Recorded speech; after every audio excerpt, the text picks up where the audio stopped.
Maybe that's him coming in. There we go. He's still Oh, he's eating. still eating. Yeah. Mr. Mayor. Mr. Airwood, council, thank you again. I'm going to introduce Katrina Woodruff. For most of you know Katrina. Katrina's our Assistant Administrator for Internal Services. And she is going to kind of shoulder the load for a number of our departments. What I like to say is that they are the groups, the straw that stirs the drink, so to speak. They touch all of our departments in one way, shape, or form, be it HR, IT, procurement, risk management, and certainly fleet. So Katrina's going to give you an overview of those departments, how they interact with the departments throughout the city, and then what to expect in this year's budget from them. So again, if there's any clarification or anything, please feel free to ask questions or reach out to administration at any time after this. So Katrina, it's all you. Thank you. Hello, Mayor, Pro Tem, and Council. Thank you for your time this afternoon. As Andy said, my name is Katrina Woodruff, Assistant City Administrator for Finance and Administration. My presentation today will focus on internal services and how these teams support efficient, accountable, and responsive city operations. We'll walk through each department's responsibilities, accomplishments, challenges, and resources needed for fiscal year 2027. Here is an organizational chart of everything that falls under my purview, which includes finance, and you know Chris Klein, the director, HR, Alicia Williamson, our director here, IT, Jim Ridgel is here also as well, fleet management, risk management, and procurement and grants management. This workshop is designed to provide a clear picture of the work happening behind the scenes that enables the entire organization to function smoothly. Our objectives today are simple but important. First, we want to provide a clear overview of the core responsibilities of the internal services. Second, we'll demonstrate the level of support we provide to all city departments. We'll highlight key accomplishments, discuss challenges impacting our operations, and outline future initiatives and resources needed for essential to sustain high-quality service delivery. Internal Services has several core responsibilities that impact every department, from ensuring fiscal responsibility and modernizing technology to reducing risk, maintaining reliable assets, and keeping our purchasing processes transparent. These foundational areas directly affect services quality across the city. Each area within internal services plays a specialized role, and you'll see how they connect as we move through the presentation. First up is Finance Department, which has 12 employees to support it. The finance team manages the city's financial health. That includes developing and monitoring the budget, handling accounts payable and payroll, managing business licensing, maintaining transparent purchasing practices, and overseeing debt and revenue collection.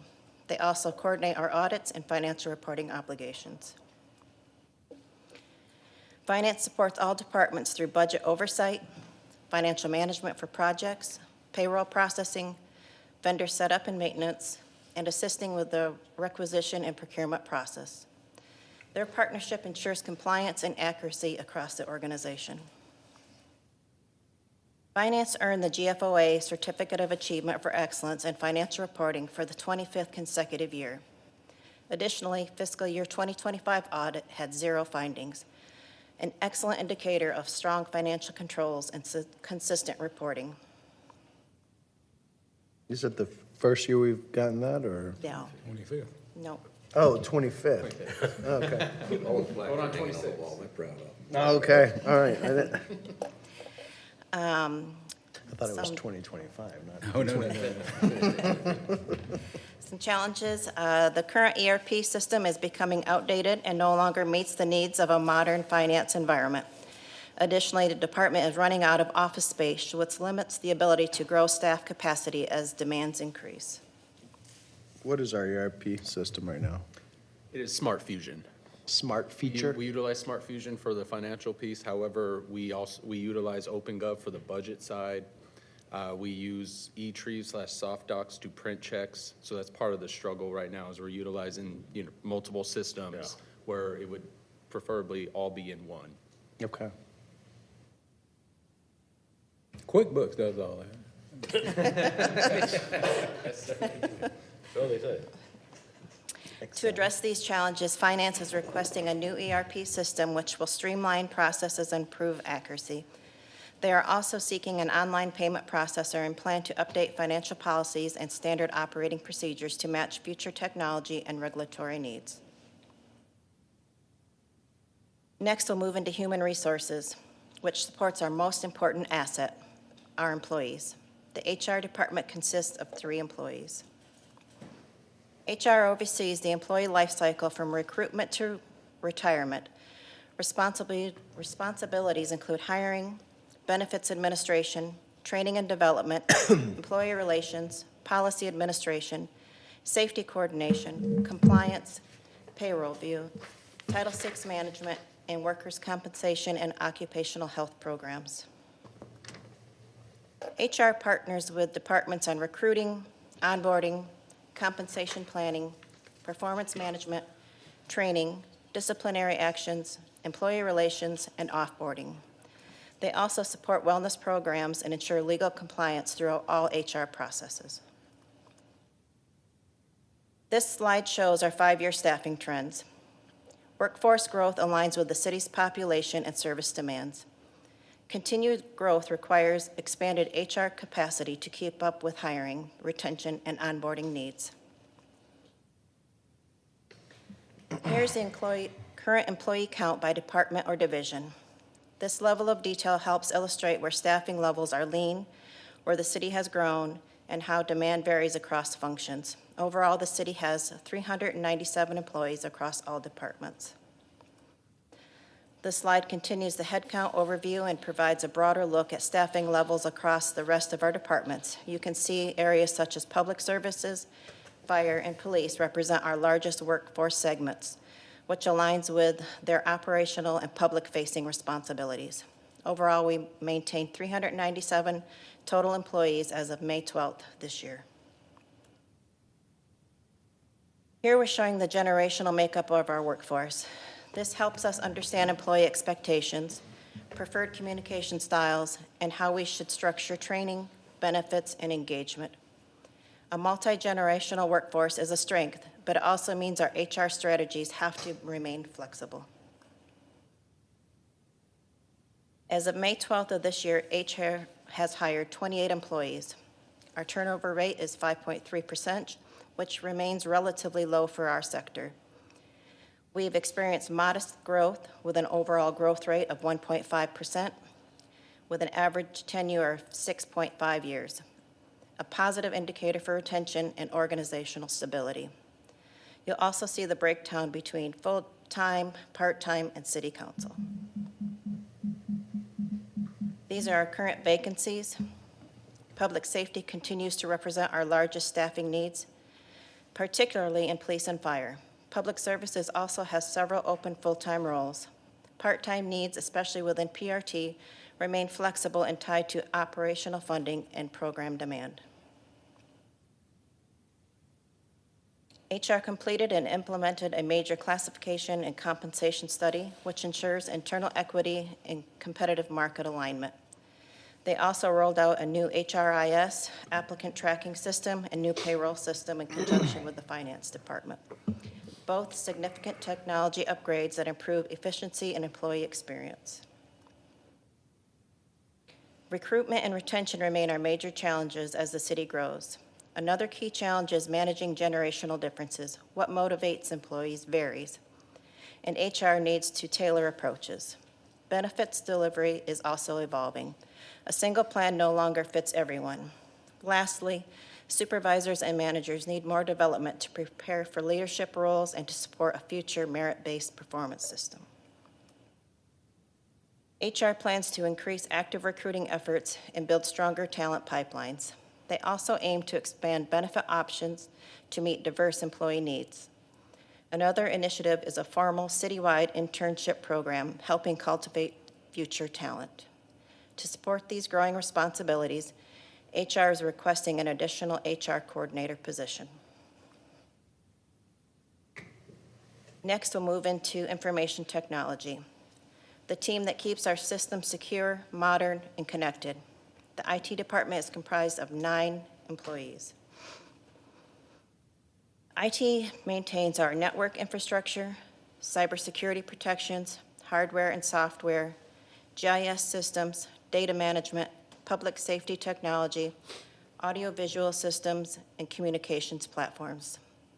They also handle application management, which is increasingly important as more systems move to the cloud. IT provides a tremendous amount of direct support to other departments. They assist with application functionality, connectivity, data storage, new technology evaluations, and workflow discussions. They also support on-premises and cloud environments and ensure audiovisual equipment runs smoothly for meetings and events.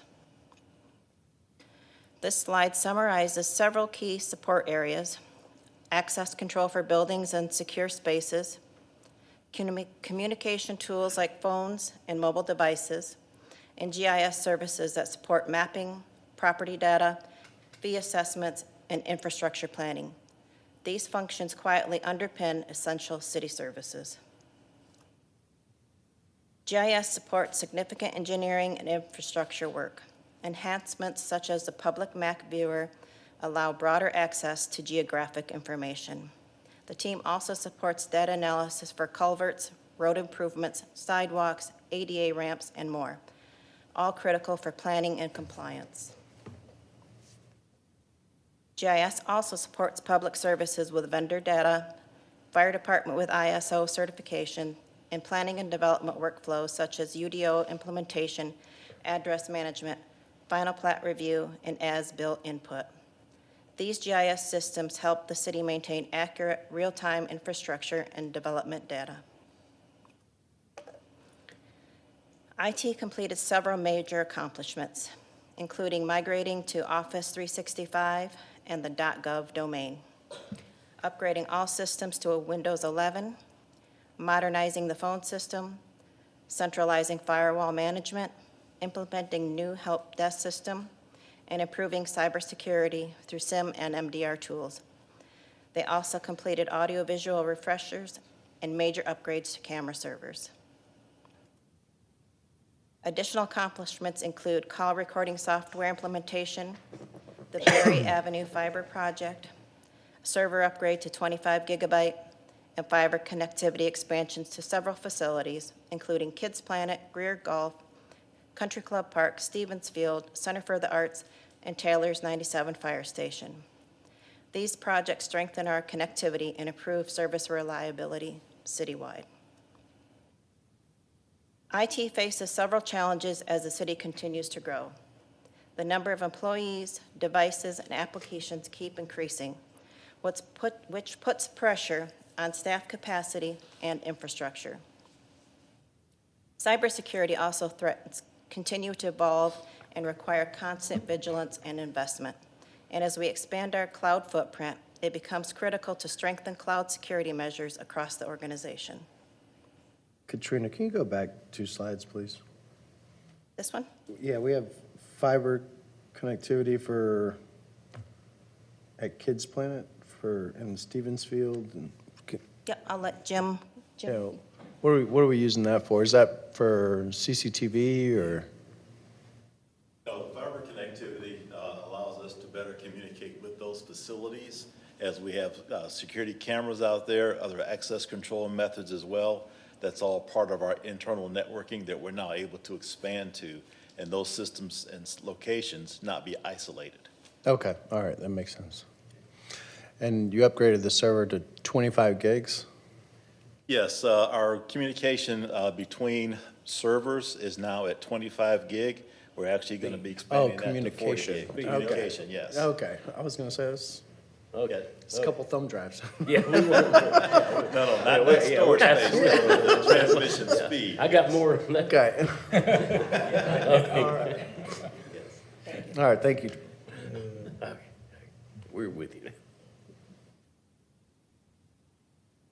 Looking ahead, IT plans to conduct a citywide disaster recovery and business continuity exercise to ensure we're prepared for emergencies. They're also working on customer and employee service improvements, including an AI chatbot and a new SharePoint intranet. Finally, IT is proposing a 4-year replacement cycle for desktops and laptops to keep the city current with modern technology. IT will continue moving on-premises document storage to the cloud to improve accessibility and security. Other priorities include security camera upgrades and adding AI-based forensics to expand coverage, especially downtown. Staff development is also a focus. What is the AI forensics? What that will allow us to do is if someone comes into the park, say for example, wearing a blue shirt with a red ball cap, we'll be able to look for that individual throughout all our security camera systems where they go in our facilities. Or if there's, like for example, a parking garage, if a car goes up to the top deck of the parking garage and there's really no need to be up there, then we can get notified that there's a car up there or some activity happening so that our dispatch officers could contact a patrol officer to go up and take a look, make sure nothing nefarious is happening up there. So those types of capabilities. And so that would be someone monitoring that, or it would just automatically? The monitoring would be anything that comes up in that manner. We're looking to have the dispatchers be notified of that because they're always watching monitors, watching what's going on with our camera systems. They have some of them up there as well, some of our high-profile areas. So they will be notified first. Us and IT will also get that information as well. We'll get that notification. And that would include facial recognition? Yes, includes facial recognition, automotive, some of the cameras are even picking up license plates now as well. So there's a lot more capabilities available to us with the AI systems. For the cloud-based, so I'm guessing we're using Microsoft SharePoint for that? Yes, part of 365 is the ability to have our own intranet and intranet. Okay. And we're looking to expand the intranet for employee purposes, for notifications, forms that might be utilized in our office processes and so forth. And are we using their authenticator as well? No, we are actually using Duo. Yeah. Oh, Duo. Took me a second. I Duo. couldn't figure out which, I remember using it, but it took me a second to remember it. Okay. That's a separate service, Duo? Yes. Okay. Is there a plan to possibly migrate to that Microsoft's authenticator? Not at present. Okay. I will say that the Duo has been working extremely well and a lot less expensive than what Microsoft charges for the authenticator. Oh, really? Okay. If, as we start expanding those capabilities, we need to switch to authenticator, we certainly will. Okay. I thought it was part of the Yeah, I thought it 365 was too. packet. It's a separate license. Okay. Oh, probably for government, it is. So All right, thank you. the storage of license plates and whose cars that's registered to and facial recognition, do we keep that on stored indefinitely, or is it purged, or what? Cameras that are currently picking up that, we have the flock cameras that I think you're already familiar with. That goes into the National Police Database, as I understand. We don't store that information here. That's part of that flock system that goes into the National Database.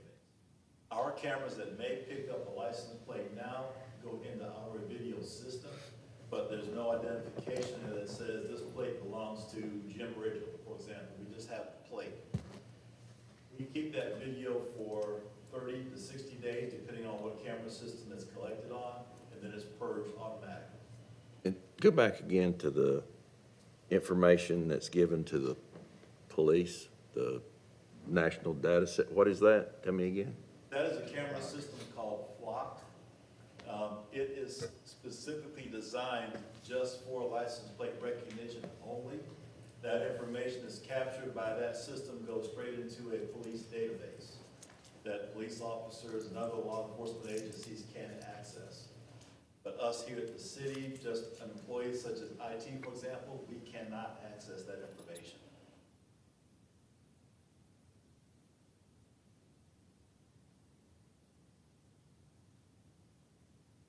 Staff development is also a focus, with an emphasis on elevating technical training. GIS will undergo a major upgrade to ArcGIS Pro with versioning to enhance mapping and data accuracy. Now we transition from departments to divisions. The Fleet Division has 4 employees. Fleet Management handles maintenance and repairs for all city vehicles and equipment. They manage fuel systems, fuel replacement planning, fleet replacement planning, and performance upfitting for specialized vehicles. Their work ensures our public safety, public services, and other teams have reliable equipment to do their jobs. On the mechanics, how? You had, 2 mechanic ones. Now, what is that? The mechanic ones are mechanics that work on the everyday fleet maintenance of, and then the mechanic 3 is our emergency vehicle technician that does our upfitting. For just PD, or they do? They do police, fire, and public services. They've done parks and recs. I'll have a little bit of a piece here on upfitting in a couple slides. And that's all that person does is upfitting? We don't have anybody on staff that does repairs to the say for instance, let's either a large truck or a tractor or anything like, do we send that out, or we, No, our mechanics do work on equipment as well. yeah, like, to what extent? But they do not work on any apparatus, so What about machinery as far as a diesel? Are they a certified diesel mechanic, or? we do have one that is certified diesel mechanic. Do we, I guess what you're asking is how much. do we do lease send or out? purchase vehicles as a general rule? Purchase. Good, that's what I wanted to hear. Thank you.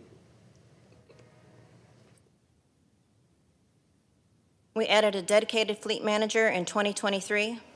This role oversees the entire vehicle life cycle from purchasing, maintenance, budgeting, and disposal, as well as fuel management. The fleet team currently maintains 241 vehicles and 119 pieces of equipment, ranging from mowers to specialty units. This chart highlights the growth of the city's fleet over time. As staffing and services expand, vehicle needs grow as well, which directly affects maintenance workloads and replacement planning. This table shows the age distribution of vehicles across several departments. You'll notice variability depending on operational needs. Fleet age is a major indicator of maintenance costs and reliability, so monitoring this distribution is essential for future budget planning. Here we see the citywide totals, 241 vehicles in all. Nearly half of the vehicles are between 0 and 3 years old, which is a healthy indicator. However, about 12% are 11 years old or older, and 16% fall within the 7 to 10-year category. What departments are those in? Public service and police, recreation. Yeah. I'm sorry, Jay? No, Oh. Go ahead. Okay. These older units often require more frequent maintenance and are candidates for replacement. Do we go by strictly age by years, or are we looking at mileage as well? I mean, I would assume that a there's police a- car that's 11 years old is, got a lot of miles on it. Imagine. Actually, the police vehicles, the patrol especially, we go more by hours than miles because they Sit idle, still, sit and yeah. idle a lot. They probably But I got mean, specialty vehicles. public services or recreation or any of these other departments that, I mean,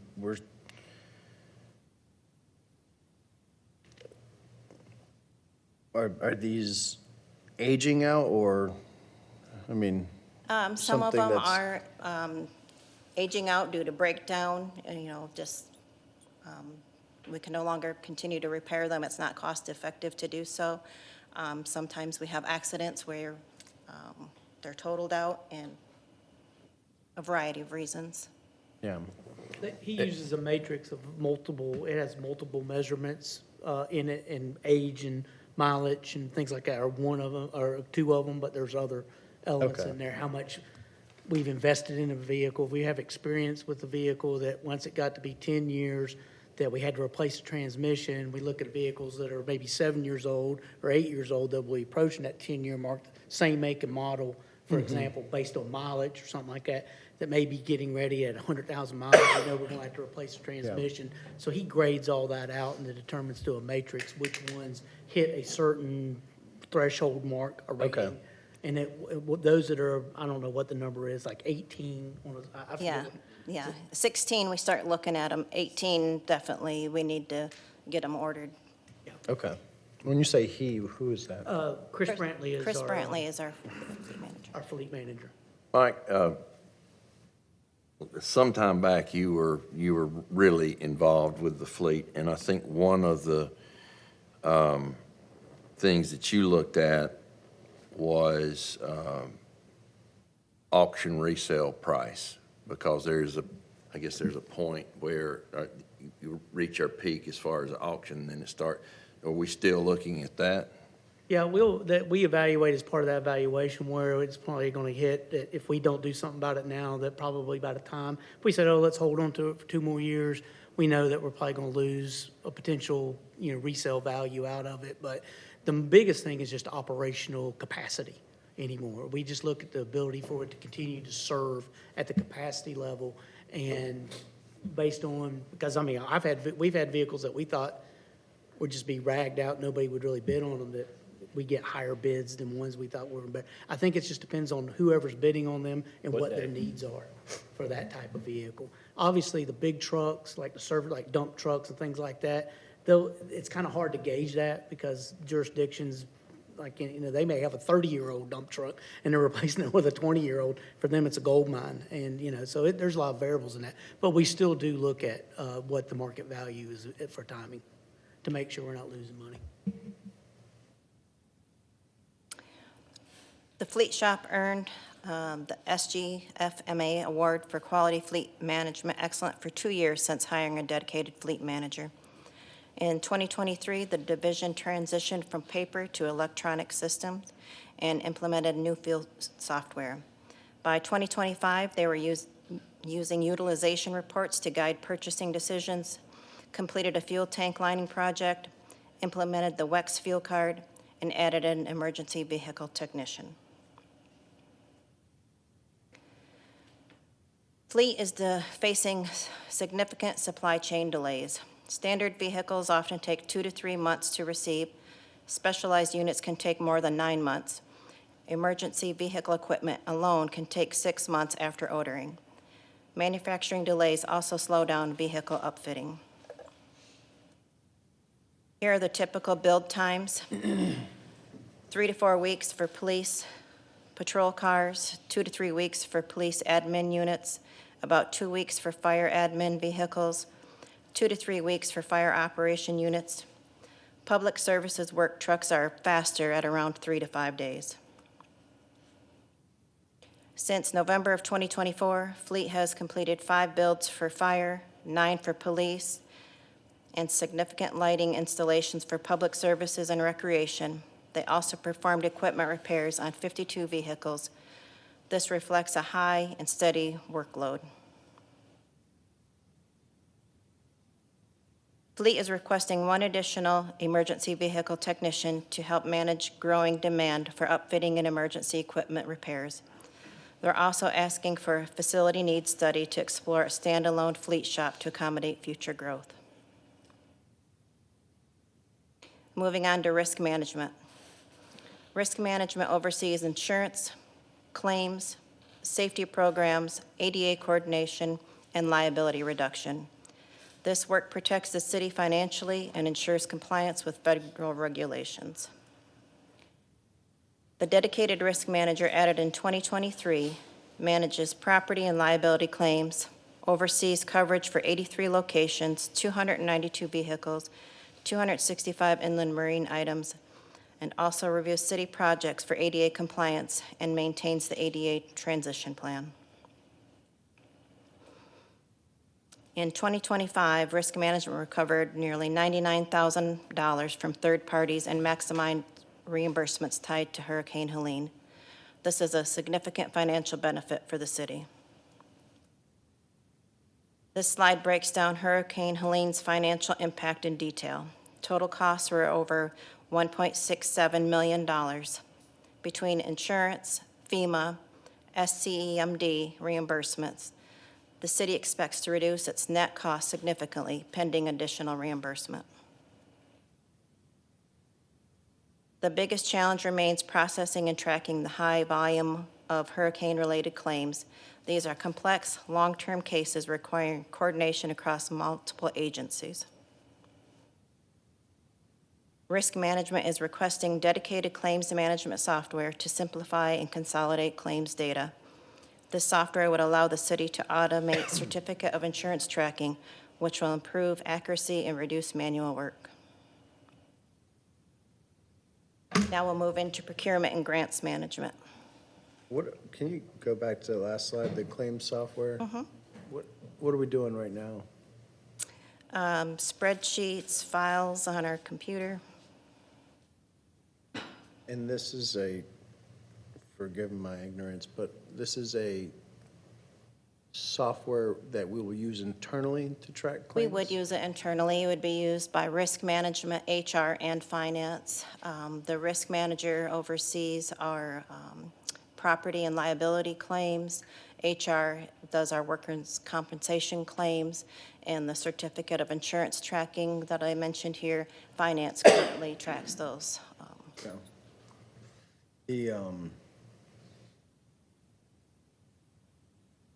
if you took out Hurricane Helene, how, with your current system, how adequate is it? We would still be requesting it. Okay.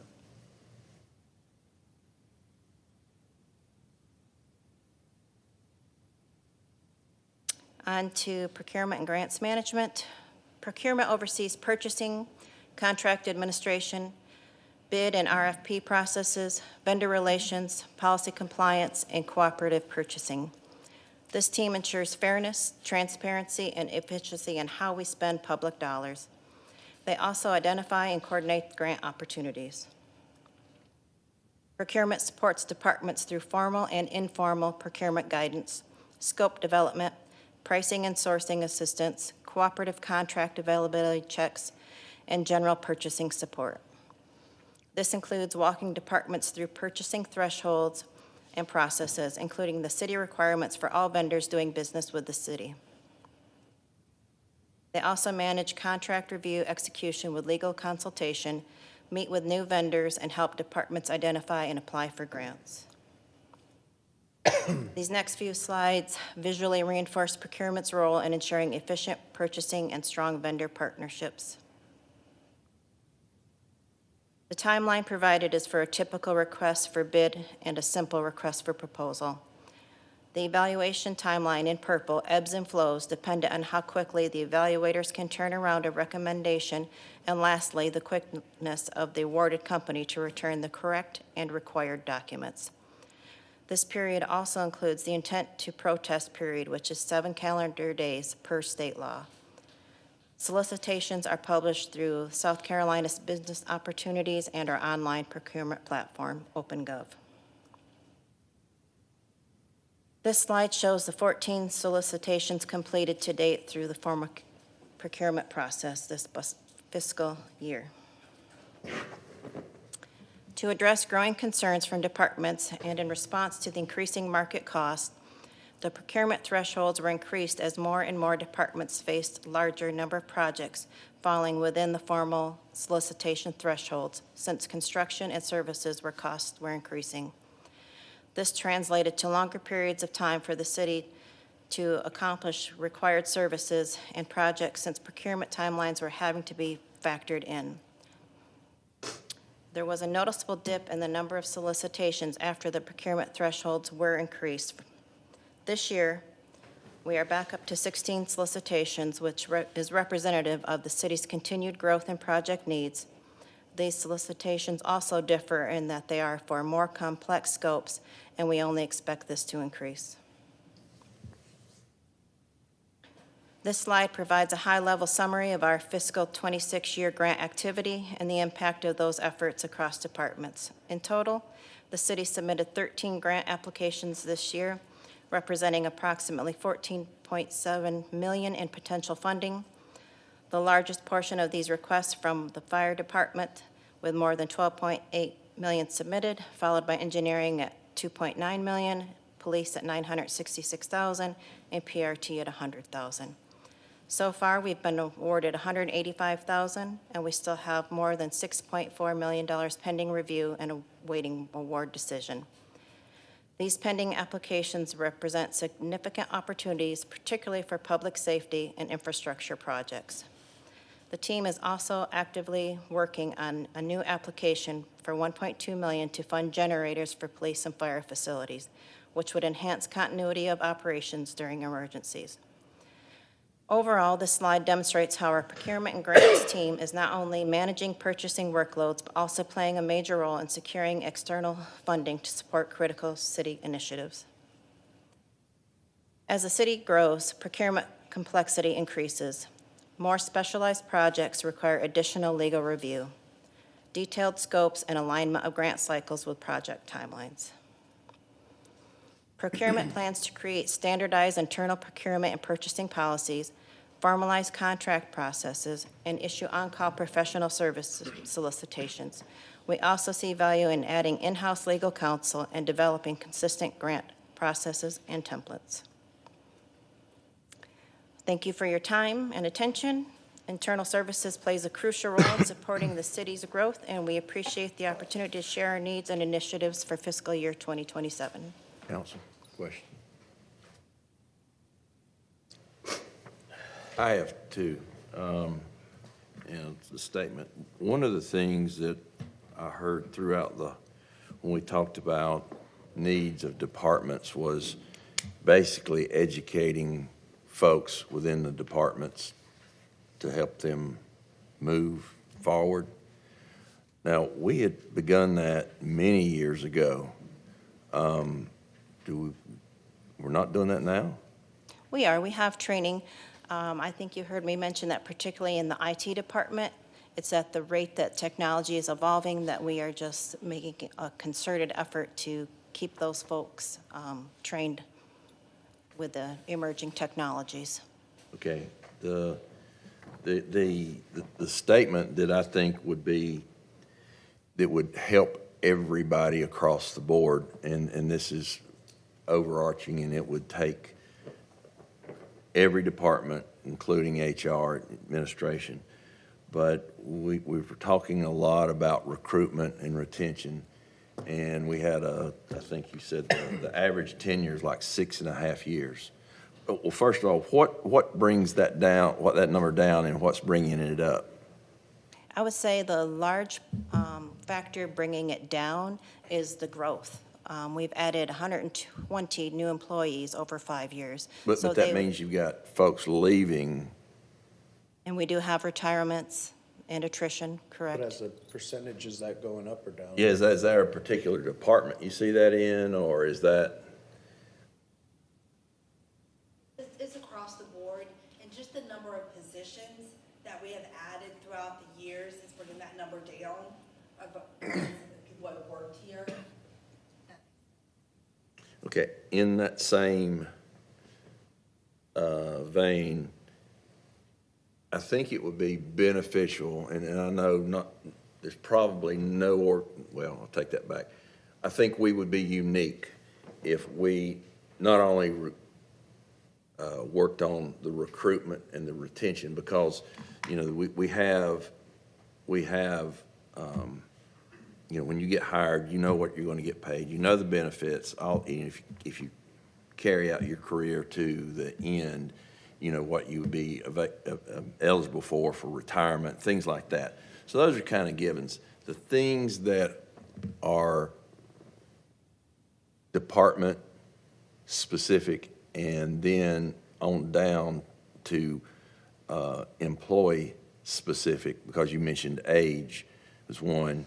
Departments are, when we know that police, they've always had an issue, always. I mean, many, many years ago for people leaving. In our public works, we've always had folks leaving, or we can't fill the positions, or whatever. I think that things like that have to be looked at in a special way, and a plan has to be put together.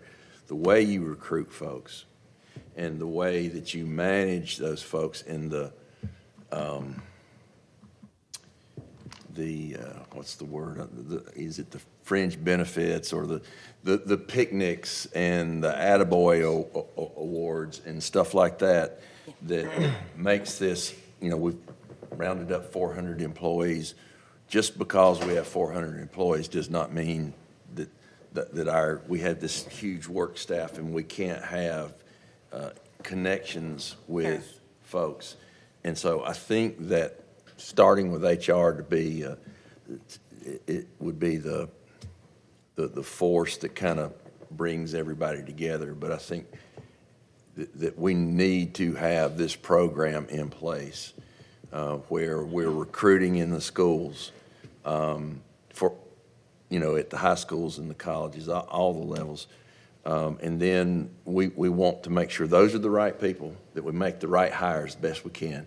But then when they get on board, they're not number 401. They got to believe they're number one. Correct. And so that's going to be special for or different for each age group and where they are in their careers. But we want to. I always say we need to bring the right people on board. We need to pay them what they're worth, but expect the same in return from them, and then also love on them a lot. And I know Mr. Merriman, at one point, we were talking, he said, it needs to be that going to work for government is not a secondhand thought. It needs to be, yeah, I want to go work for the city of Greer. And to your points, we've been trying to be much more intentional about that. Well, yeah, and so, but I think it needs to be something that starts in HR, but then it's got to be refined in the departments, and that would include positions, pay, all of that kind of stuff, plus the loving on them part. Yes, sir. Oh, and then the procurement process. We had the issue not long ago where we operated by policy, and it cost us a boatload of money. Yep. Are we building in flexibility in our policy? Because that's not good management. That's why we're creating the capital budget fund. And that, Chris? The issue that you were discussing, Mr. Airwood, was a function of accounting and how we budget from year to year. The flexibility of having this capital budget account that's specifically designed to, quite frankly, go from year to year without being encumbered or working under the constraints of a fiscal year that we ordinarily operate off of. Right, the dollars would move with that specific project. I always thought they always did. I mean, Well, that's the first time we've so ever. they did. Okay. But what happens is it kind of artificially inflates the budget because you end up carrying it over year and it becomes a fund balance appropriation. The way that Chris is going to do it from this particular setup is a cleaner, from an auditing standpoint, way of managing multi-year projects. Okay? On a per project, Correct. okay. Yep. So it's not one big lump that all the projects runs out of? Correct. Yep. Okay. We'd be- It's a perfect example, Mr. Airwood, of the tension between government should run like a business, but I want full accountability and the fairest and most open procurement process possible. And so while we're trying to balance public accounting and public accountability for finances and to ensure that we have a fair procurement process, sometimes the cost benefit of that means that, from a fairness standpoint, in this particular case, we it wasn't the best bang for the buck from a project perspective. And so this, moving us to this particular way of managing those funds gives us more flexibility to avoid these situations. I think that's great. And I wasn't thinking about anything about comparing private versus public. It's just that one of the things I think that we should give our employees is the ability to be flexible and make decisions. And maybe that decision would be, you know what, if we put this time constraint on it's gonna cost us X amount more. So we probably should go back to council and say, hey, what do you wanna do? I think that's very fair, and then that accomplishes being open and honest and all of that kind of stuff. So, anyway, just food for thought. Yes, sir. Thank you. Chris, the ERP software, is this focused on, what are you looking at? How all encompassing are we talking here? So it's going to be everything from a financial accounting standpoint, full general ledger detail. We would like this new software to be able to print checks. As Ms. Woodruff mentioned, we want to be able to have an online processing piece for our hospitality and business license renewal, so that way they can actually make those payments online. Right now, a lot of folks are coming in paying with check, right? Or they, we're trying to make it simpler for them to be able to do those certain things. But it would kind of encompass everything outside of payroll. The payroll HR piece, we have a different software for that. But budget piece would be another one. Again, as I mentioned, we are currently using OpenGov. So we like this to have all those pieces in that. And then we utilize OpenGov for procurement. We're not looking at the procurement piece right now, but it also has that flexibility in the future if we choose to go that route. What is it called? Right now, we're currently looking at Tyler Technologies. Well, good. I mean, you gotta have a good foundation. Anything else? Got a couple questions, and sorry if y'all have answered this already. For the salary increases we're doing, how does that compare to inflation of, if we're increasing salaries by 2%, how does that compare? Well, this budget anticipates a 2.8% COLA increase across the board. When we looked at the class and comp system, it was more of a regional comparative analysis to get us competitive. So this budget specifically anticipates full implementation for an annual basis of the class and comp. There's also the 2.8% CPI adjusted cost of living. But they would be inflation. It's considered. It considered. They'll still have more money. Yes, Okay. sir. And then I know we used to do, what was it, a merit increase? We have cut that out this year.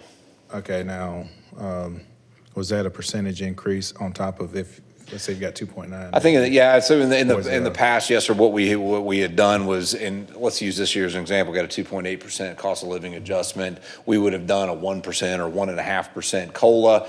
Each department or division would have had a proportionate share of that 1%. And based on how you scored on your performance evaluation, you would get a proportionate share of those dollars. Problem with that system is while it's mathematically defensible, it doesn't move the needle from a performance standpoint. So for instance, if a 3.5 is the benchmark, is the top of the bell curve, and we have one employee get a 3.4 and one get a 3.6, the difference in dollar amount between 3.4 and 3.6 might be $12 annually. That's, yes, mathematically defensible, doesn't move the needle from a performance standpoint. So because of just the fact that I just don't like the system from a reward standpoint, we pulled it out of this year's budget in anticipation of full implementation of class and comp plus the COLA. Now, with the class and comp study, is it more of a, let's say I come in as a, I don't know, maybe accountant, it may be a bad example, public service person. Mm-hmm. Do you have, instead of going to public service 2, you have maybe public service A, B, C, and then you jump up to a 2, so you have an intermediate? Like, how is that class and comp study for that upward movement look? The answer to that is, we already have some positions that Yeah. that anticipates a 1, 2, and 3. Are there gradations between 1 and 2? No, sir, it just goes from 1 to 2. And But it's if- not for all positions. Yeah, because, I used to work for SCDOT, and the issue you always face was, you had to wait for somebody to retire or whatever. But they did have those intermediate steps so that if, let's say I go in at engineer 1, it was like 1A, 1B, 1C, you at least have a way to move salary-wise. We don't have that, and we don't have steps in between. How our scales go up every year is based on CPI. So every year, the scale goes up for, Well, that's the one thing Better we didn't starting. have. We were not guaranteed to get a raise. Yeah, and that's the thing, every year, the salary schedule, you're always chasing the top end Yeah. of the scale, so we move it based on CPI. But no, now, to your point, Mr. Booker, there will come a time as we continue to, and we'll analyze this annually. And there may be an appropriate time where you look at a public service worker 1 and add a separate gradation. One of the things that came up specifically last week when we did our workshop was the position of a lieutenant in the police department. While we have recognized that the captains are doing majors work and and the lieutenants are doing captains work, we've got a lieutenant's grade in there without the intent of filling that this fiscal year. So we always are going to anticipate those types of gradations in any position. And Mr. Booker, our intent is to move into a system that doesn't necessarily identify that in public services, that at any given time, we can have no more than 5 public service workers 2. Our intent is to create a system that once you reach a certain benchmark, that you do become a public services worker 2. In theory, you could end up at some point utilizing that system that everybody in the department is a public services worker 2. So we're not, the idea of waiting, yes, early on, somebody come to work here as a public services worker 1, they might retire in the old days as a public service worker 1 because there was just never any movement. That's not sustainable, and working on systems to alleviate that. Now, I know at one time, and I threw this out during the strategic planning session of that innovation award incentive. Did that get any legs to toss around? In this budget, no, sir, but that's going to be part of the ongoing discussion on performance evaluations, quite frankly, is how is it that we reward and incent employees? So it's going to have to be a holistic approach. This particular year, the priority from administration was, let's get the class and comp system implemented. Let's get us squared away on cost of living. And then, of course, as I mentioned to y'all, there is an adjustment this year for new employees to pay a share of their insurance, because whereas before the city covered 100% of single coverage, we're now asking new employees to pay that proportionate share, which helps manage everybody's healthcare costs. But to answer your question, some of the things we're talking about doing might be at some point family leave for paternal leave. There may be, we're looking at how do we look at language bonuses or language incentives or education incentives. So as part of that ongoing package, to Mr. Airwood's point, how are we loving on them when we've got them? How are we rewarding them when they're here? And that's going to be part of that compensation culture that we're going to continue to build. Yeah, I'm curious just to see from a cultural standpoint, we've got a lot of opportunities for people to get dollars, like safety bonus, and it seems to be times where you're getting more money, but are they as effective as we think they are, or should we change that model and shift those dollars to other areas? That's a great question. I think the answer to that is, I think they're as effective as they can be, quite frankly, and it does put us in a competitive advantage amongst those from whom we compete. The class and comp system, we compared City of Greenville, County of Greenville, City of Spartanburg, County of Spartanburg, Anderson County, Anderson City, Malden, and Goose Creek. And Goose Creek was this kind of outlier but comparable city on the other side of the state. But the fact of the matter is we benchmarked ourselves from a salary perspective there. That did not include the soft things that we do for our employees, the longevity bonuses, the safety bonuses, the loving on them. If you'll look in your budget, we've got money in there, and departments are always doing team building type activities. They're doing some sort of training retreat, or they're doing this or doing that. Opportunities for everybody to come together and become part of a team that's specific and unique to the department itself. It's not a one-size-fits-all kind of thing. So those are those soft things that were not even part of the class and comp that we're going to continue to do. And I think our turnover rate, as Katrina had mentioned, at 6.4%, 6.5%, or was it 5.6%? 6.5. There you go. Whatever that was low compared to those from whom we benchmark. Did you have something somebody was about to chime in? Go ahead. I got one more. Go ahead. Okay. This is more for Chris. On the business license side, and if you've answered this already, I apologize. I notice there's two numbers that we work with. You have a resident rate and a non-resident rate. Can we find out, if you know already, is that normal for cities to have a non-resident business license? Because I never knew that. I paid business license every year, never realized there was a resident versus So non-resident. that's a pretty common practice across the entire state here. And so And- other municipalities do the same. Now I'm curious of how many people actually take advantage of that resident rate and that non-resident rate compared to the businesses we have. If you could find out who actually takes advantage of that, because, I'm curious. Yes, sir. I've got one other thing that, it's not direct compensation, but it affects the pocketbook of folks. When, we provide health insurance, and that's a benefit. So you get a person who hires in on day one, year one, and then on year 5, in order to save on insurance, we're looking, we're comparing, we're doing all this. So we buy or we contract with another insurer for prescriptions or whatever, and they exclude this, that, and the other. And now some people, they'll just take that. It's excluded. I know that reality is that we have addressed this at some point by saying, okay, new insurer, if these people already had this prescription, you are going to cover it. I think it would be very beneficial, two things, with things like that. If we have things like that's going on, then actually that will affect someone in their pocketbook unless there is an alternative to that. And I know, Mr. Merriman, that you've said you haven't received any feedback from employees, but just in general conversation, that's happened, and employees have had to prove different things. And so I think it's a little bit more out there, but regardless, I think that always has to be considered. If we are doing something to the benefits package in reduction in some way, shape, or form, then we need to consider, well, actually, that's a cut in their entire, it's not a cut on their salary, but if it's going to make them have to pay out of pocket, it does reduce their disposable income.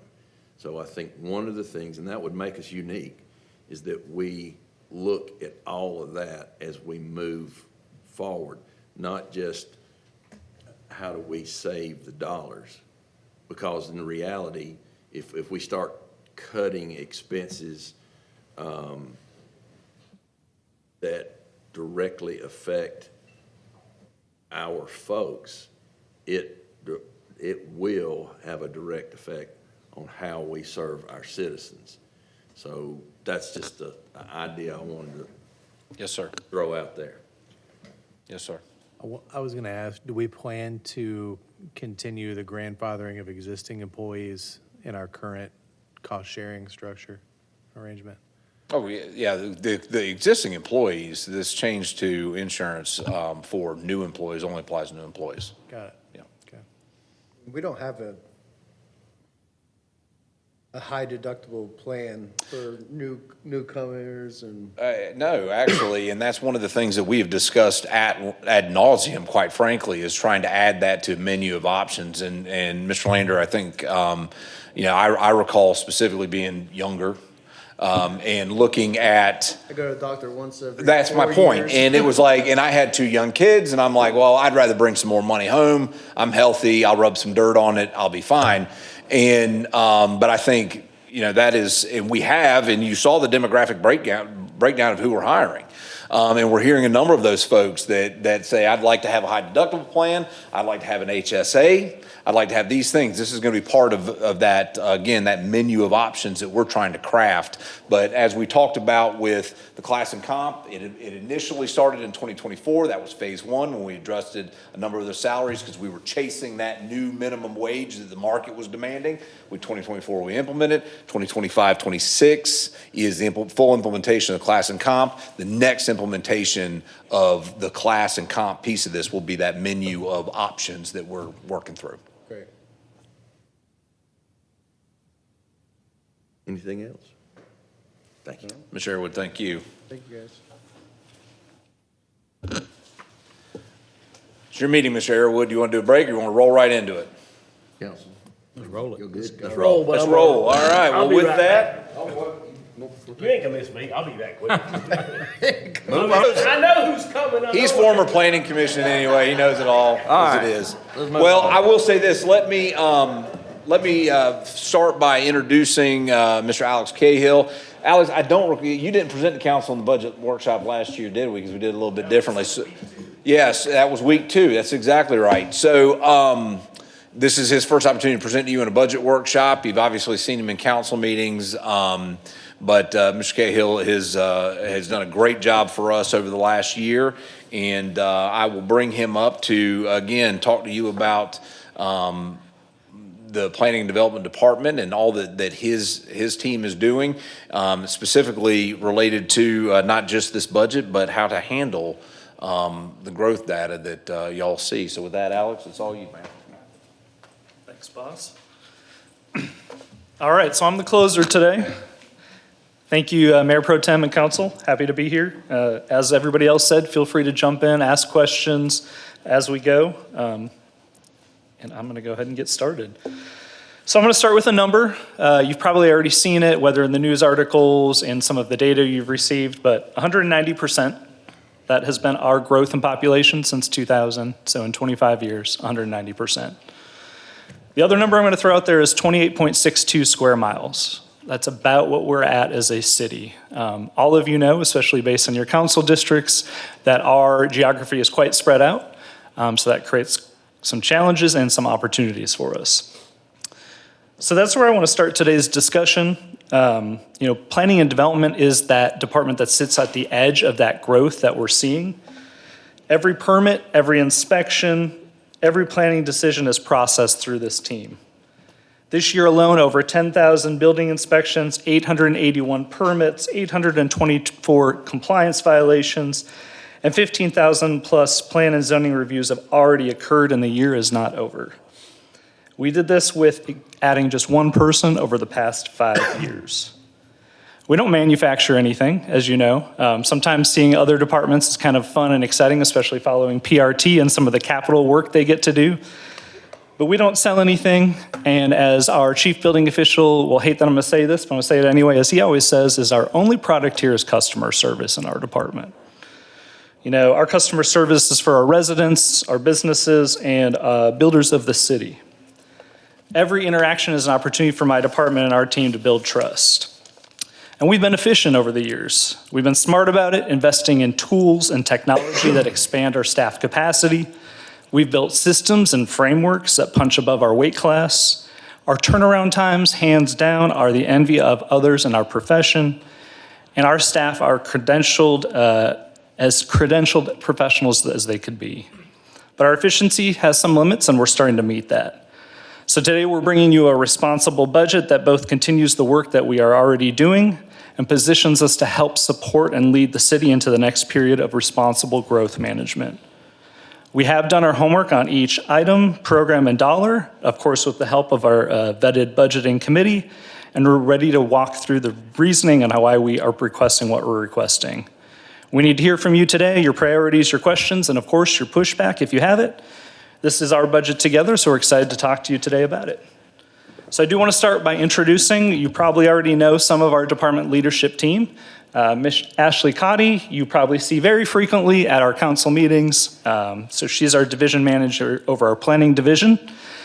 Sam Dobson, we get to see a little bit less up here in front of council, but he is our chief building official. Been in that role as permanent chief building official about a year now, coming up on a year. And then Joe Holbrooks is our community compliance manager, formerly known as code enforcement.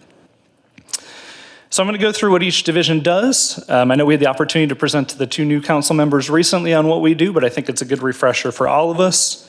Our planning division oversees our UDO, so that's our Unified Development Ordinance, which was adopted in 2023. They also brought forward our comprehensive plan and manage that. Engage in master planning exercises as time and resources permit. Small area and corridor planning, again, as time and resources permit. They staff 3 boards and commissions. You're probably all familiar because you make the appointments, but that is our Board of Architectural Review, Board of Zoning Appeals, and our Greer Planning Commission. They also oversee zoning permits and inspections on those permits on the zoning side. They engage in project management. So I think one thing that's really important for us to point out is, well, we see a lot of the data that comes in, just like finance and HR and IT support other departments, we do in the development field because most development comes through our department and we help project manage and facilitate that. We oversee growth management strategies and recommend them to council, and we also engage in demography. Our compliance division, so this is, I know most of you know them pretty well. Sometimes you'll reach out and say, hey, I heard this complaint, I need you to go check it out. That tends to be our compliance division. They engage in a few things. One is proactive education, so teaching and empowering our residents to do what they need to do to maintain their properties and their homes. Their strategy is voluntary compliance, so how do we bring people into compliance without issuing a fine or citation and make sure that's our last resort. Condemnations, that is the process they oversee. We have about 30 active ones right now. As you can imagine, because we both honor personal property rights and because it's highly regulated, condemnations tend to go a little bit slower, so it takes us some time to work through those. They oversee demolitions of those structures in coordination with our building division. They also engage in 2 really key focus areas I think are important to highlight. They are our UDO enforcement wing, so while our planning team does a great job with as much as they have on their plate, they do try to help support this, but compliance is really charged with our enforcement of the UDO. And then they also enforce what is the International Property Maintenance Code. So that is everything that you are probably most used to, tall grass, abandoned buildings, inoperable vehicles. And I know a few of you were able to make it to our engagement events last year, so really, really happy that you were able to participate. Thank you. Our building division, this is our largest division in the department. They do quite a few things, and probably, I'm always adding more, so I apologize, Sam. They do oversee our track it administration software. So that's our development software that all projects come through. It was a transition, I think, back in 2021, and it's really, Sam and his team have worked really hard to get this to work as best as the tool can. So they oversee Trackit. They also do all the South Carolina labor verifications to make sure your contractors operating in our city are licensed and are going to be able to perform high quality work.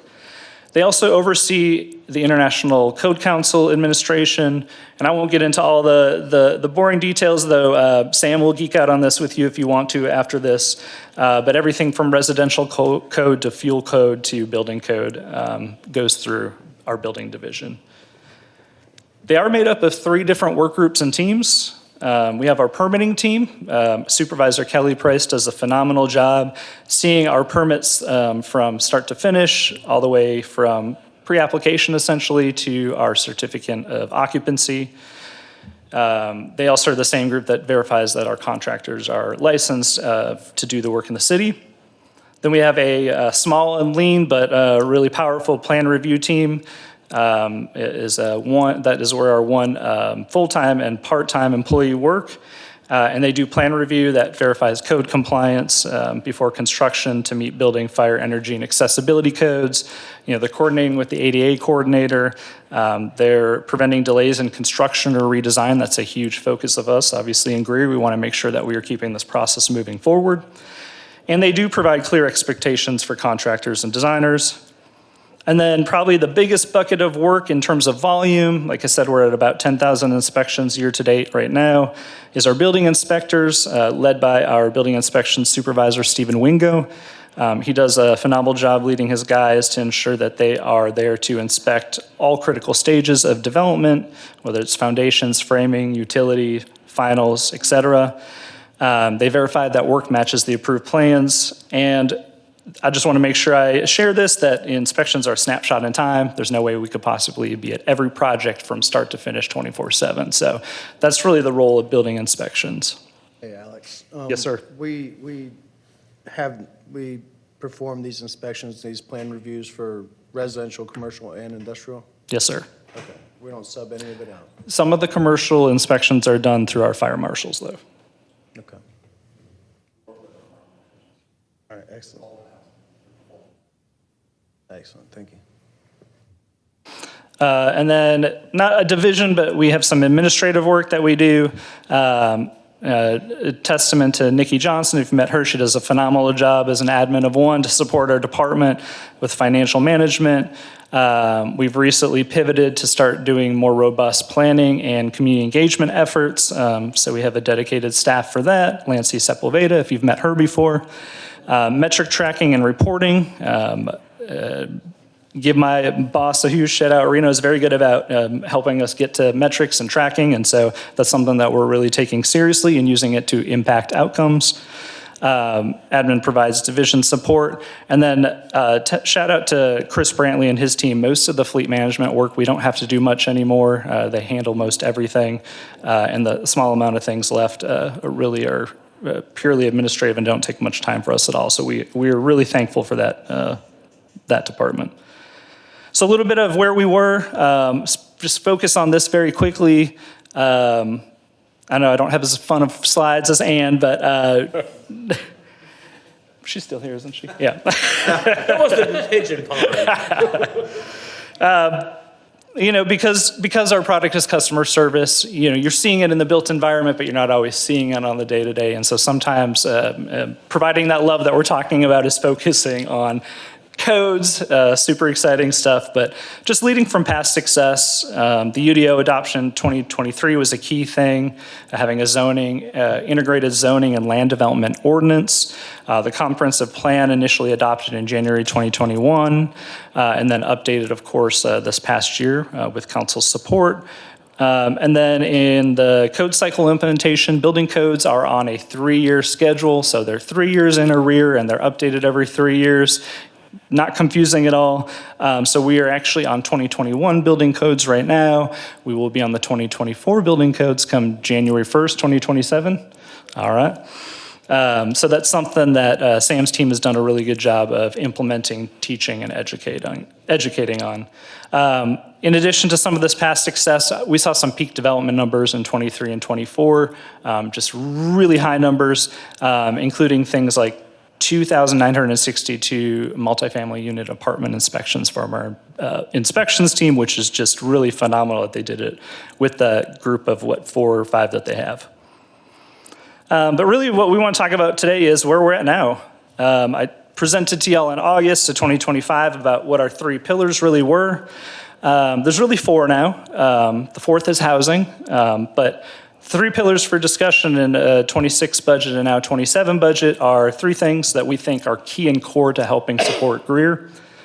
The first is proactive community compliance. You know, we want to build a culture around prevention and education, not just citations. We always want that to be a last resort. We want to be a city of empowerment for our residents. Operational efficiency. I know for some of you that word is key, and for me it is too. I want to do more. Maybe sometimes I want to do too much, but I want to do more with what we have, smarter systems, streamlined processes, and then community engagement. You know, we want to build trust with our community through transparency, outreach, genuine dialogue, not a checkbox activity, but something that actually informs our processes when we are able to. The fourth pillar is housing, which is something that you know with the housing study came up at the work session and will come back to council on the 26th. So some key snapshot numbers, just for y'all to see. This is just year-to-date performance, which means it ends June 30th at the end of the fiscal year. But the development ecosystem, I think, is important to look at and talk about sometimes, because when we look at purely fees, which I think Mr. Merriman did a good job at the May 7th meeting talking about how they fluctuate, we may have gotten a lot of fees up front that pay for the application initially, but the pipeline is quite long sometimes for some of the projects, especially depending on funding that the developer is seeking. And so we're seeing some of this play out now. So 10,294 building inspections year to date, 881 permits processed, 313 certificates of occupancy. Planning case types, those are a little more heavy. They require a little more analysis and thought, take a little bit longer. So there's 147 of them, 340 planning permit reviews, 824 compliance violations, et cetera. Signs, illegal signs is always a big one. I know I get a few calls of those probably every week. 261 so far that we've picked up, 30 active condemnations, and 259 plan reviews. I will say we have 500, I think as of yesterday, 500 units in the grading permit process and another 532 in the final plat process. So while the applications may have been submitted a while ago, this pipeline and this ecosystem continues on. Certificates of occupancy, Yes, sir. are we trending down? The certificates of occupancy, that's how many homes we said could be occupied. Homes and businesses. Okay, but that just strikes me as a low number. We are trending a little bit down. This half a year. Oh, okay, well, okay, thank you, sorry. Yeah, and we are trending slightly down on certificates of occupancy. Some things that we've done with the budget that y'all allocated and appropriated last year, we're really focused on good governance. So we have, I mentioned before, we have a very credentialed staff. So we maintain 20 staff credentials. We attended or hosted 42 professional trainings or conferences. I say hosted because a lot of the code enforcement and building inspections and upper state items are actually held at Greer, testament to Sam and his leadership and Joe and their leadership and ensuring those remain on site and representing Greer well. We actually adopted rules of procedure for Greer Planning Commission and Board of Zoning Appeals to ensure that they are providing you with the best possible information and getting cases that are both legally and ethically compliant, but also very clear expectations for our development community. And then we hosted trainings provided by MASC for our boards and commissions and a recognition event for them as well, as we recognize those are volunteer board members are a key part and integral part of our development ecosystem. On the planning policy and strategic initiative side, so we completed the housing study this year. That was phenomenal work by Heather Stahl, planner. We started the first phase of the Quiet Crossing study. That's really the diagnostic and learning phase, trying to figure out if coordination is possible. We adopted the 5-year comprehensive plan update. We crafted and began implementation of a 5-year department strategic and business plan, just as a sort of capacity analysis, department analysis to see where we were at and where we need to go. We developed a draft engagement strategy that we'll talk about at the end of the presentation. And then 2 key things is we really helped shepherd the sports and events center that required staff to be available to co-inspect. Pretty frequently, there were some days where our building inspection supervisor had to be there every day for probably a month, a couple of weeks. So something that took up some time was really important to get right. And same with the Prisma expansion. Key things that take up staff's time, but we really want to do well. Alex, quick question. Yes, sir.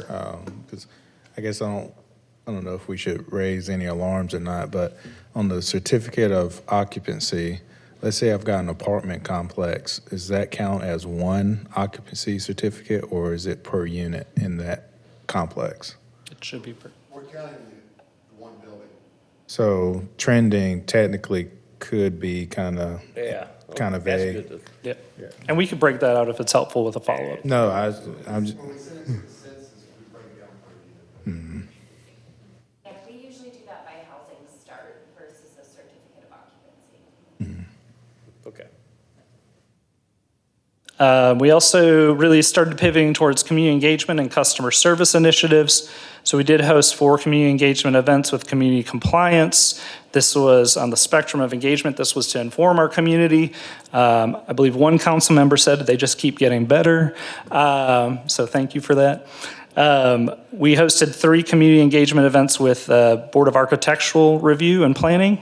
So kudos to planner Andy Boyles and Betsy, the chair of BAR, for leading those initiatives. We coordinated 3 community cleanups. We sent 135 new resident welcome letters. That was a new strategy this year to make sure that homes that were coming into the city had a list of all the resources. We worked with all the other departments to figure out what services do you provide, what sort of information do you need as a new resident as you move in, so it's not hard to find. We launched a customer service survey so we can begin measuring how people perceive our customer service and our product. And we hope by the end of the year, we're able to have some results from that. And then we launched the Building Greer Together dashboard. Right now, it is cases that go to our boards and commissions, but hopefully we've built it in a way that we're able to expand on that in the future and add other development case types. That's another shout out to our planner, Andy Boyles, who really did the legwork on building that. We also focused on some operational improvements. We ensured that our turnaround times were met and or exceeded in all cases. We did perform a capacity analysis to figure out what capacity do staff have, both listening to them, but also grounding that in real data and results. Sam and his team launched the mobile Track It app. So we have Track It development system, but also a mobile app that came with our package. I'll talk about the Actus software that to testament to my predecessor that she brought on, I think about 2 years ago, has really been a really powerful tool for us in efficiency. We did create job families for all positions. I know we were talking about that earlier. So that's the building inspector 1, 2, 3, based it on certifications and credentials, both as a way so people have a pathway to move up, but also to keep supporting high quality development. We updated our interviewing, training, and onboarding program. We launched a standing coordination meeting with Greer CPW. We already talk to them all the time, but really wanted to formalize some of these relationships so that it was very clear that we are being collaborative and intentional. We also added Greenville County Schools and Spartanburg County Schools as not just an email anymore, but hey, let's get in person, let's talk, let's make sure that we're supporting each other's growth. And then we did something kind of unique, and I think some council members may appreciate this. We started working with United Housing Connections. In the past, when we would condemn a home, someone would potentially be displaced, and that could create someone entering the housing spectrum where they become homeless. Instead, what we did is we started contacting not only the police department who co-responds with us, but also United Housing Connections so they can see if there's any resources to get that person into a home immediately. We've only had, that was recent, been about 2 months, but we've had 2 successful cases where UHC has come out. So a change is something that doesn't cost us any money, but it's an operational improvement that really impacts Greer residents in a positive way.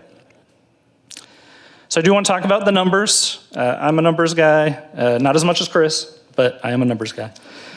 Budgeted headcount, so I already alluded to this, but we're a pretty lean staff. When we peaked in development, we got more efficient. I think my perspective is sometimes when you're forced with constraints, you find ways to do cool things with that. So that's what we've had to do over the years. We've maintained a pretty steady 20 headcount for most of the past, 19 and 2022. We will be proposing just 1 this year, 1 full-time request. Our 5-year budget history has been pretty consistent. Slight increase between 23 and 24. You can see personnel, operating, debt, and capital cost here. Capital, we don't tend to have a lot of cost, obviously, because we don't have a capital improvement project. That's not really the purview of our department for the most part. But we are a highly personnel-driven department because our only product is customer service. I think one of our key assets in our department is our turnaround times, and with the budget we got last year and it was appropriated, we were able to exceed even internal goals of our average turnaround time. I will say these are numbers that you don't see in most jurisdictions, and it's really our asset here. It helps us create that supply and meet the market. I'm not going to go through each one, but I will say for some of these, it really can't go any faster. It's just not possible. Not on here is zonings and annexations, which average between 30 and 45 days. There's no way to go any faster because of the cadence of planning commission, council, and requirements for public notice. In other jurisdictions, sometimes rezonings can take 6 to 12 months. If you've been a developer in other cities, you may be able to attest to that. And site development plans in other cities can take anywhere from 6 to 8 weeks. So huge kudos to the entire team. This takes not just planning and development, but this actually takes all the other departments that are co-reviewers to make this happen. Now, I mentioned we have a tool called ACTA, and this tool is very interesting and efficient, and it's been really cool to come in. Again, huge kudos to my predecessor for having the foresight to bring this on board, but it is a staff-facing knowledge and workflow intelligence tool, and it really is designed to do two things. It makes us fast, accurate, and consistent, so we are always providing the same information to residents, builders, contractors. And it also creates staff bandwidth to focus on other human touch points. So what ACTA is it's an extension that's embedded. It is checklists, it is standard email responses, everything in one place, so you all have to do is click a block and send the information. Now, of course, there's times where we need a differentiated human aspect, and that is usually the next step, but what this does is free up our staff to focus on that. Our vendor provided some data just this week, so we appreciate it. It's kind of cool to see. We have recently, kudos to engineering who's recently started using this as well, so we anticipate other departments starting to buy into this and help free up some of their capacity a little bit. Fire's been using it as well, and using the same tools as us. But yeah, I guess where I want to go with this is the $48,070 that the vendor says we have saved is in staff time. If you want to see the algorithm that they got to that, I'm happy to share. It is, honestly, I have it right here and it's very confusing. But the point is that there's a trade-off when we're able to invest in this sort of tool. We're able to free up staff time to focus on our residents and our contractors and our builders. And then I want to finish kind of with our external numbers. You know, we are the department that is primarily externally facing.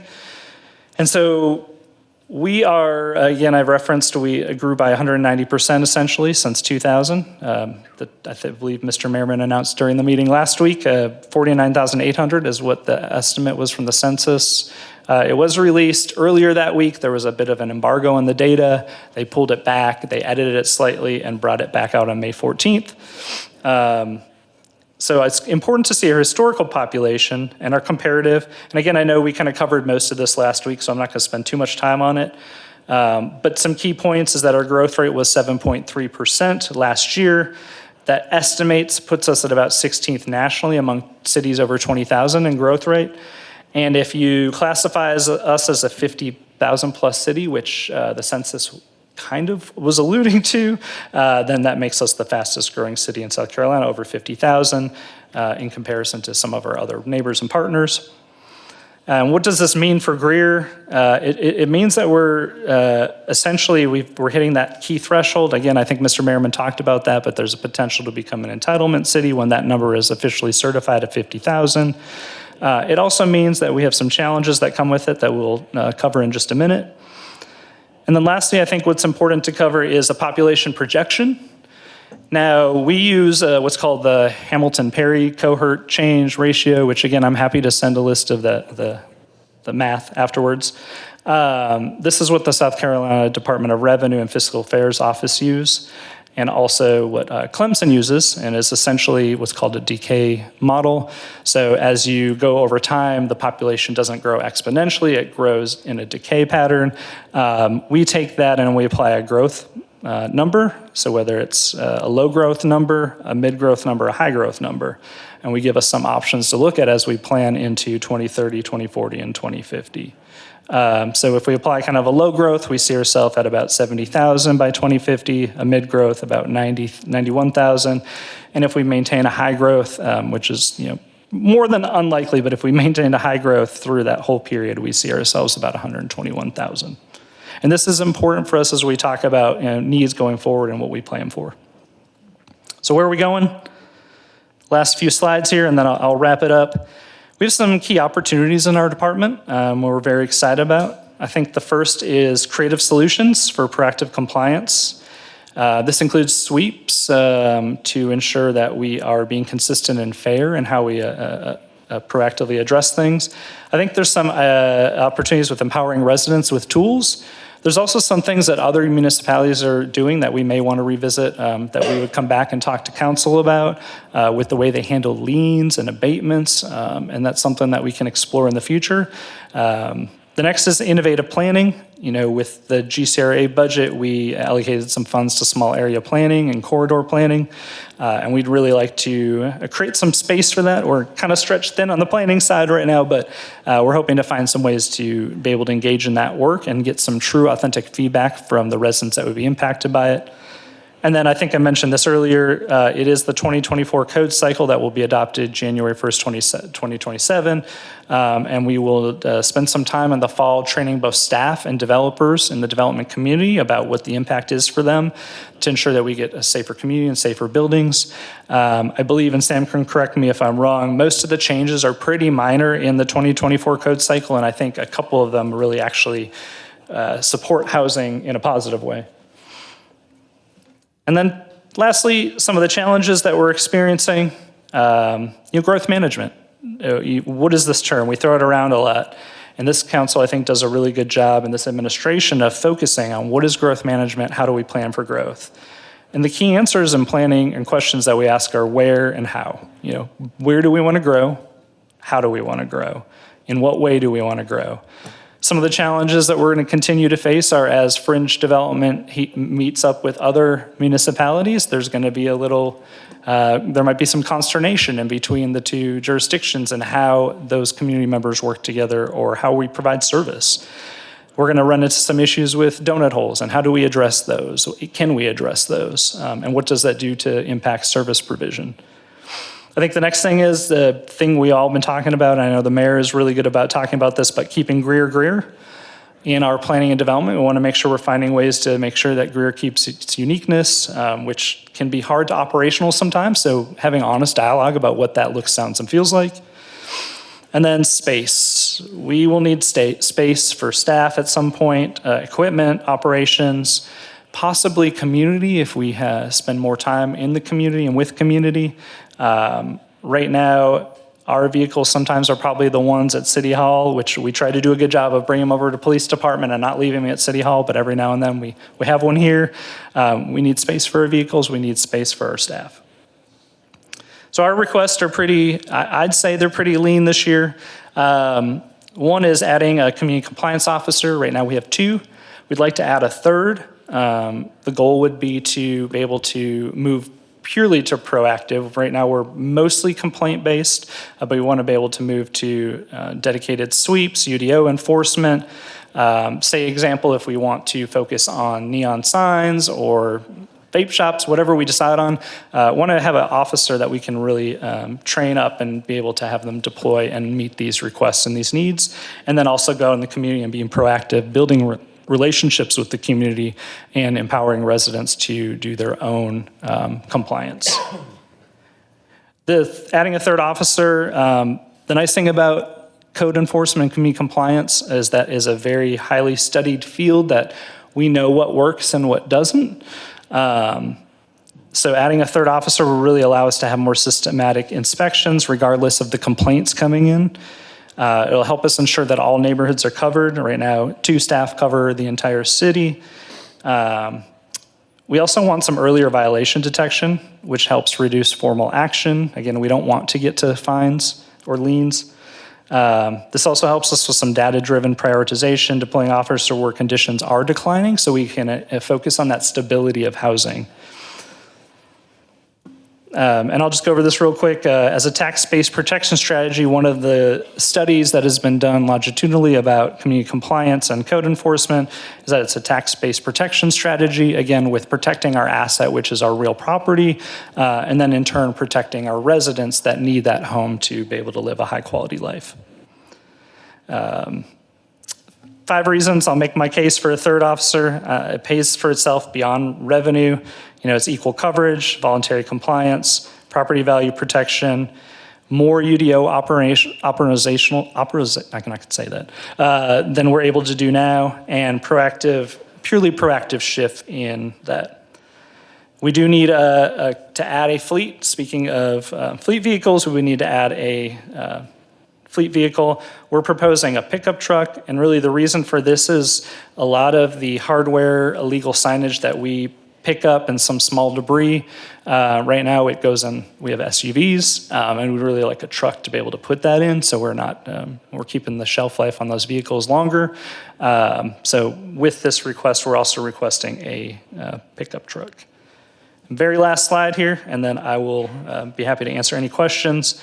As I said, one of our 3 pillars is community engagement. We've worked very closely with comms, and a huge shout out to Josh. I know Merriman already gave him one, but really comms and Josh in particular helped us think through and design what it could look like. So it's something we'd be happy to talk more about in the future, but one of the things that we'd like to do is dedicate about $10,000 from our existing budget towards an engagement framework so that we are actually out in the community. Those funds would be able to do a few things. First, we can't always get venues for free. We try to. That's always the first goal. But if we can't, we would have to pay for it. Second, depending on the type of engagement we do, if it's the planning type engagement, we need some really strong facilitators. And some of you may be familiar with a charrette planning exercise or scenario planning. We don't necessarily have that current skill set, so we need to hire some facilitators. And of course, things like printed materials, flyers, anything else, if interpretation is required, anything required to make the engagement event work. So we are requesting $10,000 in the budget to be able to implement that. So with that, that is my presentation for today, and we're happy, Sam, Ashley are happy to answer any questions you might have. Last week, Travis was up here talking about, his budget. And one of the points I brought up was potentially, adding a route to inspect our streets and roadways. Now, I see that you're adding a new compliance officer, and I'm just throwing this out there as a discussion point. Maybe y'all can discuss this internally. But what I found out over the years in dealing with SCDOT, you didn't want the person inspecting your roads being the same person to fix the items because there was an incentive not to find things. And since we've got this vein of going from reactionary to proactive, is it a stretch for these code enforcement officers, since they're already looking at properties and understanding what we want our city to look like, would adding signs and potholes and lighting be a stretch for their capabilities to implement something like that? I think that's a great question, a 2-part answer. We already do that, but we could do it better. We don't have the authority under the code to enforce in the public right-of-way. But what we can do is coordinate with public services, which we do now when we see something, and we could make that more proactive in that communication. Debbie Miles and Michelle Willis did a great job kind of rethinking those complaints when they come in, and so we've done a better job coordinating since then. But it would really be a coordination thing. We don't have the purview. It's called curtilage, so we don't have the curtilage to inspect or enforce in the public right-of-way, essentially. Well, even from an education standpoint, even if I'm out, if somebody sends me something and say, I've got a pothole here, you can literally pull up on your phone the SCDOT app and put that in. And it'll categorize, you got potholes, you got it's a shoulder blowing out, it's already categorized, but just the educational component, even though we're sending it off to another agency, they at least are trained to say, well, I'm on 4th Street, it's not a city road, it's a state road, which goes to the fact of us upgrading our signs to having a city logo or state logo. It's a utility function. When you're riding streets, you can tell quickly, am I on a state road, city road, county road? But you can forward that information along in real time, put the work request in. Hopefully those agencies will follow up on, but it's at least noted. And then on our end, from a forward-facing perspective, we have our bases covered, and it takes that alleviation of us worrying about a public service worker trying to decide, do I write this situation up, and knowing I'm gonna have to go back to the office, grab my truck and fix it. So it's just something to throw out there, not saying that's the solution, but you're asking for another employee, and I was surprised we don't have someone on the planning side, especially with the housing study that we've put out there. My concern on not having someone on the planning side is we pay for this study, and it sits on a shelf for 5 years or 10 years or whatever the case is. Now, our track record has shown that we do a pretty good job at implementing things, but I don't want it to be lost, because the further we kick it down the road, the less likely it's to happen, and the data comes outdated. Now, out of curiosity, on your plan reviews, did you have a slide to show, has that number been trending up and holding steady? I can't remember if you I had did not. We can get you that data. It is trending slightly down. Yeah, because I think you kind of undersold. You looked at your staffing. It was like started out at 17, and now you're up to 20. But it would be nice to know. I'm sure work has gotten higher, but I'm assuming we've got longevity. You've implemented ACTA. Is that what it's called? There was a lot of things where y'all zoned in and have become more efficient too, and so that full-time number doesn't really tell the whole story. It's not like y'all been twiddling your thumbs and you just got enough work to keep everything updated or, covered. So I know you all do a great job. When I'm doing projects in Greer, y'all are very responsive, and y'all will catch what you need to catch. So thank you. Yeah, and let me just follow up on the housing study. The timing of the completion of the housing study maybe didn't fully align with the budget season, unfortunately. But I do think an opportunity on Tuesday night when the housing study comes back for first reading with council is an opportunity to talk about what council's priorities are in terms of implementation and where you'd like to see us go with it, with the idea of bringing things back in the future as programmatic opportunities. Well, what would be helpful for me, and you can make note of this, when we go to look at these items, we know we have target populations: elderly, workforce housing, and then, I would say under 80% AMI or 80% and lower. I am curious to know what collaboration can be done with our existing developers and builders that would satisfy an area, let's say workforce housing. If there's innovative ideas that we could do from a UDO perspective to help facilitate those discussions, I think that will be paramount for us from an implementation plan to expedite something so that we're not bearing the brunt of it as a city. We're working alongside with partners that want to be innovative, but they don't necessarily have the avenue via UDO or whatever the case may be to implement it here. Thank you. Anything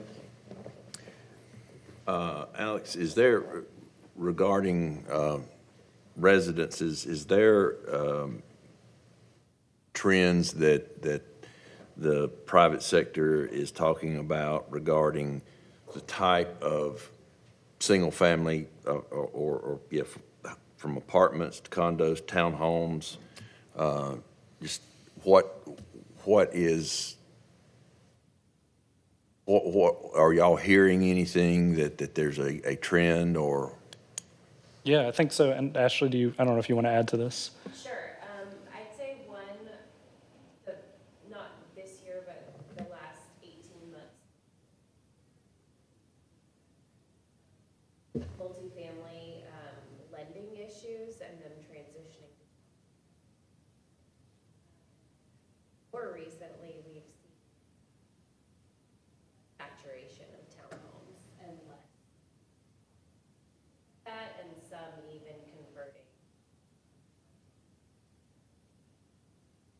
Are there any organizations like National Home Builder Association or folks like that that are saying, hey, we think we're going to see this for the next 5 years? Or, I mean, is there anybody out there putting a guess out?